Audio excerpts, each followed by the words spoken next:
Sir, Balussery മണ്ഡലത്തിലെ ബാലുശ്ശേരി GHSS-ഉം ബാലുശ്ശേരി GVHSS-ഉം ഒരു കോമ്പൗണ്ടിൽ മതിലുകളാൽ വേർതിരിക്കപ്പെട്ട രണ്ട് സ്കൂളുകളാണ്. രണ്ട് സ്കൂളുകളിലെയും ഭൗതിക അക്കാഡമിക സൗകര്യങ്ങൾ കുട്ടികൾക്ക് ഉപയോഗപ്രദമായാൽ മാത്രമേ നിലവിൽ വിദ്യാർത്ഥികൾ അനുഭവിക്കുന്ന പ്രശ്നങ്ങൾക്ക് പരിഹാരമാവുകയുള്ളൂ. സ്കൂളുകൾ ലയിപ്പിക്കുന്നതിന് രണ്ട് സ്കൂളുകളിലെയും PTA, SMC, പ്രധാനാധ്യാപകർ, പ്രിൻസിപ്പൽമാർ, ജനപ്രതിനിധികൾ, അധ്യാപക സംഘടനകൾ, വിദ്യാർത്ഥി സംഘടനാ പ്രതിനിധികൾ എന്നിവരുടെ യോഗം വിളിച്ചു ചേർത്തിരുന്നു.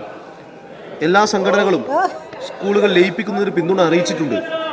നിലവിൽ സ്കൂളുകൾ ലയിപ്പിക്കുന്നതിനുള്ള പ്രപ്പോസൽ താമരശ്ശേരി DO, DG എന്നിവർ കൈമാറിയിട്ടുണ്ട്.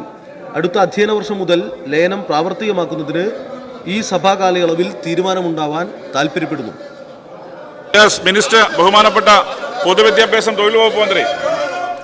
കോഴിക്കോട് ജില്ലയിലെ താമരശ്ശേരി ജില്ലാ വിദ്യാഭ്യാസ ഓഫീസിന്റെ പരിധിയിൽപ്പെട്ട ബാലുശ്ശേരി ഗവൺമെന്റ് ഹയർ സെക്കൻഡറി സ്കൂളും ഗവൺമെന്റ് വൊക്കേഷണൽ ഹയർ സെക്കൻഡറി സ്കൂളും ഒന്നായി ലയിപ്പിച്ച് ബാലുശ്ശേരി ഹയർ സെക്കൻഡറി സ്കൂളിനെ ഒരു മാതൃകാ സ്കൂളാക്കി മാറ്റണമെന്ന് ആവശ്യപ്പെട്ടുകൊണ്ട് നിവേദനങ്ങൾ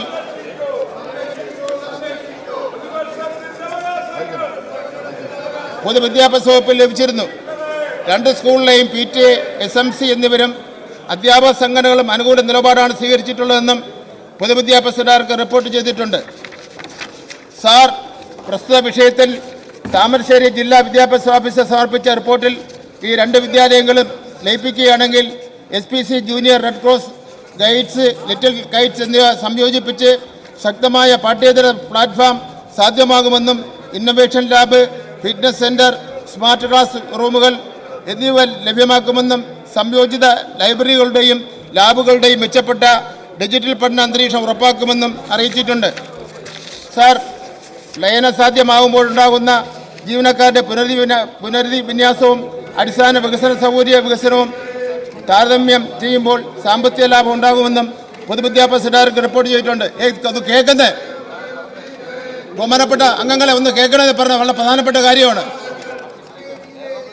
എന്നാൽ സ്കൂളുകളുടെ ലയനം മൂലം ഒരു സ്കൂൾ നഷ്ടമാകുന്നുവെന്ന സ്ഥിതി പരിശോധിക്കേണ്ടതായിട്ടുണ്ട്. സംസ്ഥാനത്തെ ഒരു സ്കൂളും ലാഭനഷ്ടങ്ങളുടെ കാര്യം പറഞ്ഞ് അടച്ചുപൂട്ടരുതെന്നാണ് സർക്കാരിൻ്റെ നയം.